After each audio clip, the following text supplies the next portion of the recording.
Hello and welcome to Crossfire, the show that dives into the heart of global conflicts, where nations collide, alliances shift, and lives hang in the balance.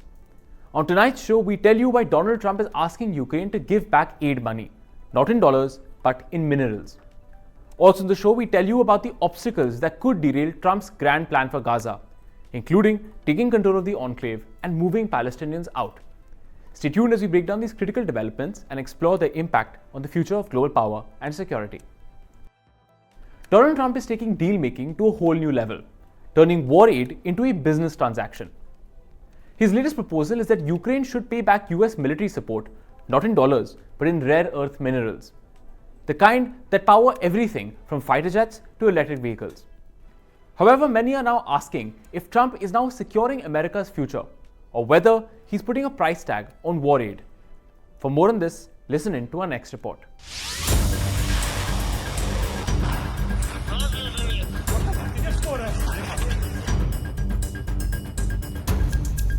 It's a deal only Donald Trump could propose.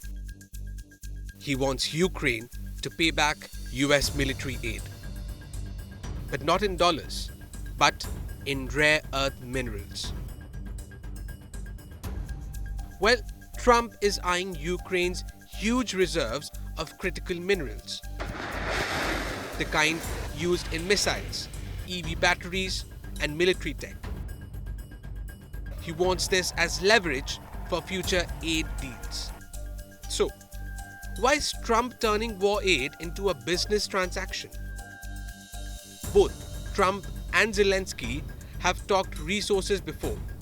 Ukraine even floated the idea of strategic deals with allies in its victory plan last year. But now, Trump is making it clear.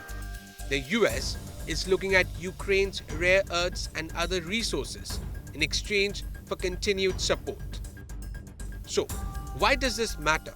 Because rare earth minerals are everything in modern warfare, essential for jet fighters, missile systems, and military communications. Moreover, China dominates this market. Trump has already threatened a trade war with Beijing, and cutting dependence on Chinese minerals has been a key part of his America First policy. So, why Ukraine? Turns out, the country has huge deposits of rare elements like neodymium, scandium, and graphite, all vital for high-tech warfare and energy. But here's the catch. Ukraine has no active rare earth mines. This means if Trump wants these minerals, Ukraine needs a massive mining investment, and fast. But there's a big problem. About 40% of Ukraine's mineral-rich territory is under Russian occupation. Russia has already seized 2 of Ukraine's lithium mines. And the war is disrupting what could have been a $15 billion industry in the next decade. So, even if Trump strikes a deal, the US might be bidding on resources that Ukraine doesn't fully control. Bottom line, Trump's move could be a game changer for both US foreign policy and global energy wars. But with China dominating the rare earth market and Russia literally sitting on Ukraine's resources, this could be the start of a whole new geopolitical showdown. For now, Trump's message is loud and clear. If Ukraine wants American money, Trump wants Ukrainian minerals. Bureau Report, India Today Global. Staying with Trump's outlandish proposals, we have another one for you. A proposition so bold and so outrageous that it has sent shockwaves across West Asia and beyond. Trump's idea is to take control of Gaza, move Palestinians out, and rebuild it as a high-end tourist destination, and let wealthy Gulf nations foot the bill. It sounds simple, but it isn't really. So what are the obstacles standing in the way of Trump, and why is this plan something that might be dead on arrival? Our next report decodes this for you.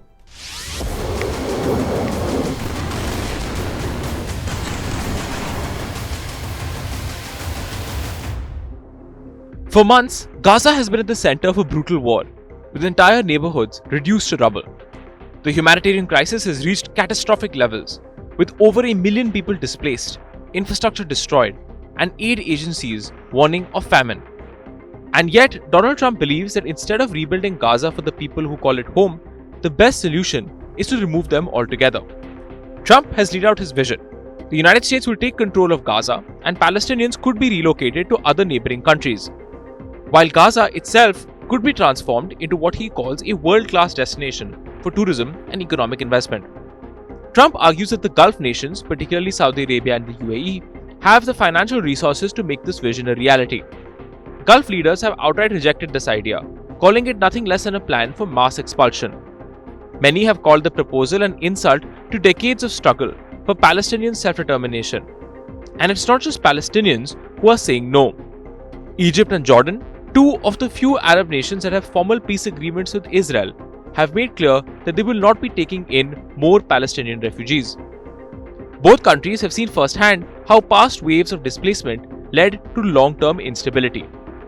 Jordan, in particular, is home to millions of Palestinian refugees from past wars.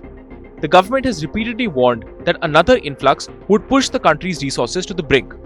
Trump had hoped that Saudi Arabia would back his plan, but it too has dismissed the proposal. Riyadh issued a rare and direct statement, rejecting any move that does not lead to a two-state solution. This further complicates Trump's ongoing efforts to broker a historic Saudi-Israel peace deal. But beyond the diplomatic outrage, there's a practical question. How would this even work? The logistics of moving over 2 million people out of Gaza are staggering.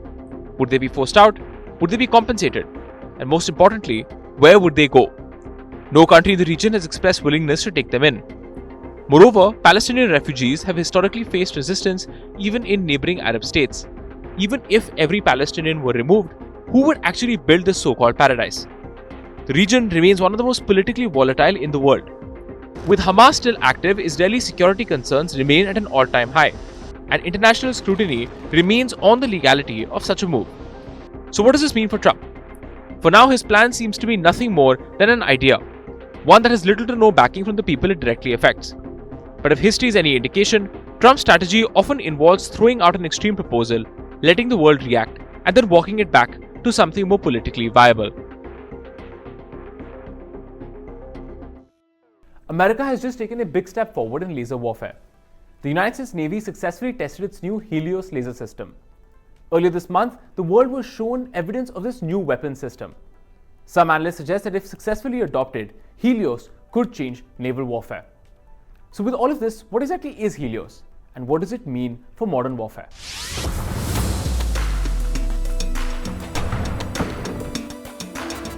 In 2024, US Navy destroyer USS Preble successfully tested the Helios system.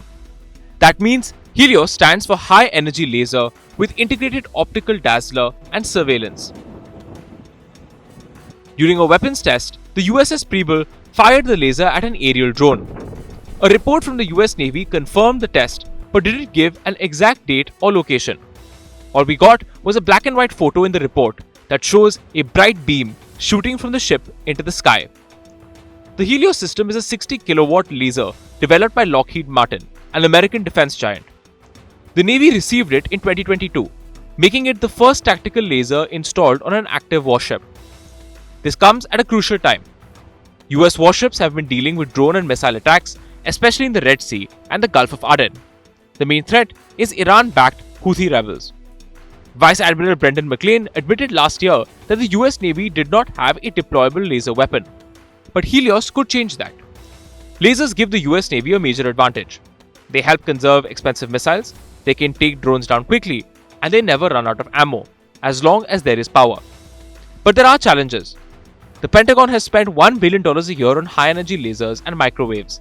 The results state, though, that these are not as fast as the Navy wants. There are still big hurdles. Finding the right power sources, dealing with bad weather, and figuring out how to use lasers in real combat. Right now, the Navy has 8 Odin, or optical dazzling interdirector lasers, on destroyers. These don't destroy targets but can blind enemy sensors. There's also a 150 kilowatt laser weapon system demonstrator on transport ships. So what's next for Helios? If the system proves reliable, we could see lasers on more warships soon, and that could change naval warfare forever. That's what we have for you in this edition of Crossfire. See you again tomorrow on India Today Global.